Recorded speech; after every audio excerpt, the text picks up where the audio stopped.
श्री शिवाय नमस्तुभ्यम। श्रावण सोमवार की कथा के अनुसार अमरपुर नगर में एक धनी व्यापारी रहता था। दूर दूर तक उसका व्यापार फैला हुआ था। नगर में उस व्यापारी का सभी लोग मान सम्मान करते थे। इतना सब कुछ होने पर भी वह व्यापारी अंतर्मन से बहुत दुखी था, क्योंकि उस व्यापारी का कोई पुत्र नहीं था। दिन रात उसे एक ही चिंता सताती रहती थी कि उसकी मृत्यु के बाद उसके इतने बड़े व्यापार और धन संपत्ति को कौन संभालेगा। पुत्र पाने की इच्छा से वह व्यापारी प्रति सोमवार को भगवान शिव की व्रत पूजा किया करता था। सायकाल को व्यापारी शिव मंदिर में जाकर भगवान शिव के सामने घी का दीपक जलाया करता था। उस व्यापारी की भक्ति देखकर एक दिन पार्वती ने भगवान शिव से कहा, हे प्राणनाथ, यह व्यापारी आपका सच्चा भक्त है।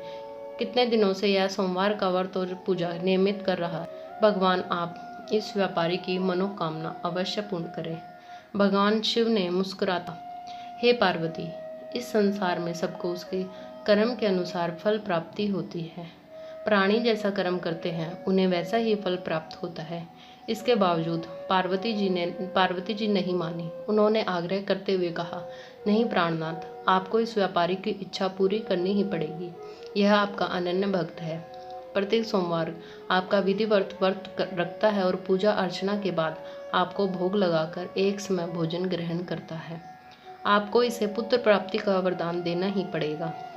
पार्वती का इतना आग्रह देखकर भगवान शिव ने कहा, तुम्हारे आग्रह पर मैं इस व्यापारी को पुत्र प्राप्ति का वरदान देता हूँ, लेकिन इसका पुत्र 16 वर्ष से अधिक जीवित नहीं रहेगा।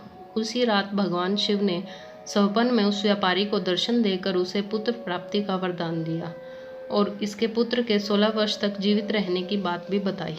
भगवान के वरदान से व्यापारी को खुशी तो ही, लेकिन पुत्र की अल्पायु की चिंता ने उस खुशी को नष्ट कर दिया। व्यापारी पहले की तरह भगवान सोमवार का विधिवत व्रत करता रहा। कुछ महीने पश्चात उसके घर अति सुंदर पुत्र उत्पन्न हुआ। पुत्र जन्म व्यापारी के घर में खुशियां भर गई। बहुत धूमधाम से पुत्र जन्म का समारोह मनाया गया। व्यापारी को पुत्र जन्म की अधिक खुशी नहीं हुई, क्योंकि उसे पुत्र की अल्पायु के रहस्य का पता था। यह रहस्य घर में किसी को नहीं मालूम था।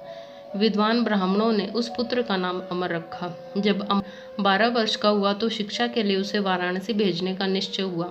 व्यापारी ने अमर के मामा दीपचंद को बुलाया और कहा कि अमर को शिक्षा प्राप्त करने के लिए वाराणसी छोड़ाओ। अमर अपने मामा के साथ शिक्षा प्राप्त करने के लिए चल दिया। रास्ते में जहाँ भी अमर और दीपचंद रात्रि विश्राम के लिए ठहरते, वहीं यज्ञ करते और ब्राह्मणों को भोजन कराते थे। लंबी यात्रा के बाद अमर और दीपचंद एक नगर में पहुँचे। उस नगर के राजा की कन्या के विवाह की खुशी में पूरे नगर को सजाया गया था। निश्चित समय पर बारात आ गई, लेकिन का पिता अपने बेटे के एक आंख से काने होने के कारण बहुत चिंतित था। उसे इस बात का भय सता रहा था कि राजा को इस बात का पता चलने पर कहीं विवाह से इनकार न कर दे, इससे उसकी बदनामी होगी। वर के पिता ने अमर को देखा तो उसके मस्तिष्क में एक विचार आया। उसने सोचा, क्यों न इस लड़के को दूल्हा बनाकर राजकुमारी से विवाह करा दूं। विवाह के बाद इसको धन देकर विदा कर दूंगा और राजकुमारी को अपने नगर में ले आऊंगा। वर के पिता ने इस संबंध में अमर और दीपचंद से बात की। दीपचंद ने धन मिलने के लालच में वर के पिता की बात स्वीकार कर ली। अमर को दूल्हे के वस्त्र पहनाकर राजकुमारी चंद्रिका से विवाह करा दिया गया। राजा ने बहुत सा धन देकर राजकुमारी को विदा किया।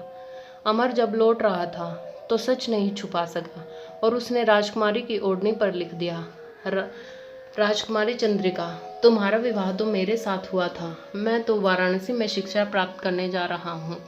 अब तुम्हें जिस नवयुवक की पत्नी बनना पड़ेगा वह कान्हा है। जब राजकुमारी ने अपनी ओढ़नी पर लिखा हुआ पढ़ा तो उसने कान्हे लड़के के साथ जाने से इनकार कर दिया। राजा ने सब बातें जानकर राजकुमारी को महल में रख लिया। उधर अमर अपने मामा दीपचंद के साथ वाराणसी पहुंच गया। अमर ने गुरुकुल में पढ़ना शुरू कर दिया। जब अमर की आयु 16 वर्ष पूरी हुई तो उसने एक यज्ञ किया। यज्ञ की समाप्ति पर ब्राह्मणों को भोजन कराया और खूब अन्न वस्त्र दान दिए। रात को अमर अपने शयन कक्ष में सो गया। शिव के वरदान के अनुसार शयनावस्था में ही अमर के प्राण पखेरु उड़ गए।